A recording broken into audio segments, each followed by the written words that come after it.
moment. So, why am I talking about when cyber attacks happen?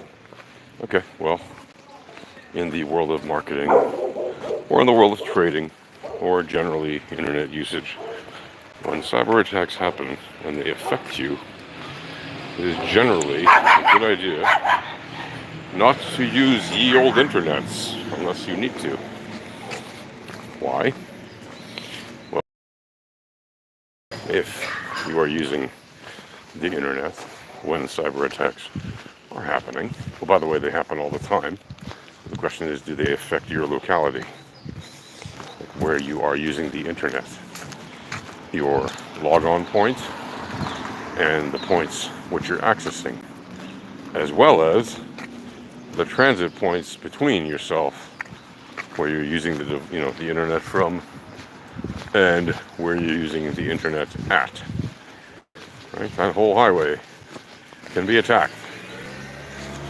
Now the question is, how do you know? Well, there are a variety of tools that you can use where cyber attacks are originating from and what their targets are. How does that help? Well, it lets you know exactly where these points of vulnerabilities are at any given moment. And again, just so we're clear, they happen literally all the time. Right? Like if you look at any of the global maps that show you the rate of cyber attacks happening at any given time, you'll see there is constantly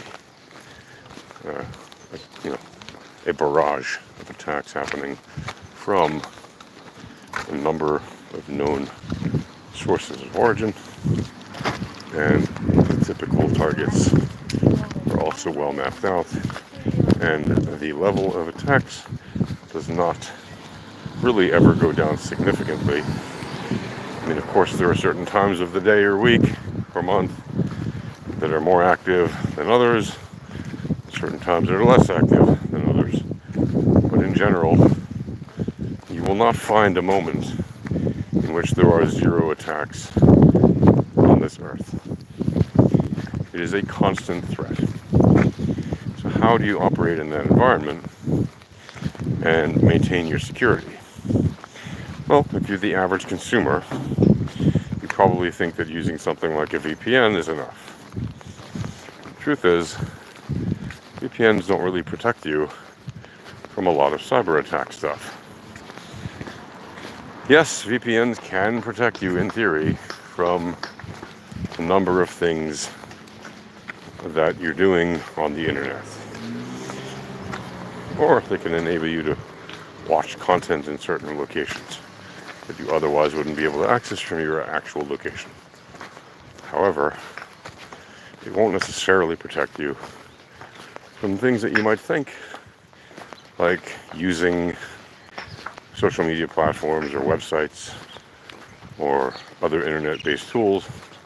You might think it's necessary to use a VPN to use those tools, but in fact, it's usually redundant because pretty much every site, every platform, and every tool you use is already secured with encryption.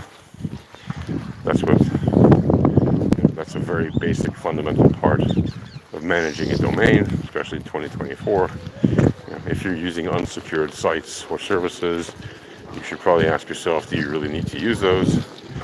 And if you do, you should see whether or not there is a secure option for them. And if there isn't, you might want to ask the operator of that site or service or platform, hey, why don't you have secured encryption?